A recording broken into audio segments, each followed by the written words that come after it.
Yeah! Adikata, pakinggan nyo to.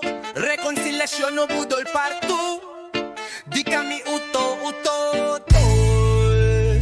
Sabi mo'y kapayapaan, pagkakaisa ang plano. Pero sa likod ng ngiti mo may hawak kang pamalo. Binanatan si VP, gustong tanggalin sa pwesto. Tapos sabay banat magkaisa tayo mga tao. Sinong niluloko nyo, di na uso ang drama. Kita namin ang galawan, halatang may kalokohan. Tinanggal ang mga gabyete, binalik naman ang ibang tao na nilagay niya. Gusto mo ng simpatya pero sa likod may kalokohan. Rekonsilasyon o budol lang yan. Habang nakangiti ka may plano kang patihan. Walang tapat na usapan, puro script sa kamera. Ang tunay na layunin alisin si Inday Sara.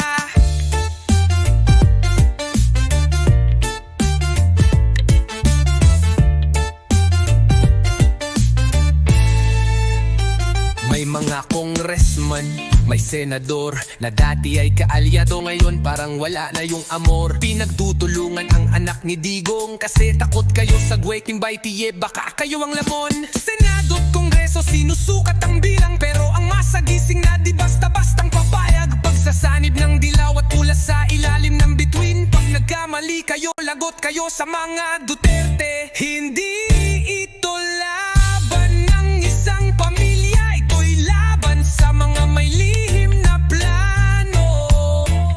Huwag kayong magpanggap na mababit kung ang totoo may itak sa likod ng bulaklak na salita.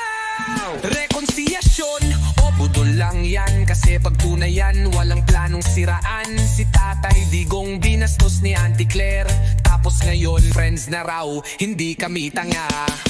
Huwag kami, di kami naniniwala sa pa-showbiz na drama. Inday Sara, kapit lang bayan ang kasama mo. Ang justisya di natatalo ng mga trapo.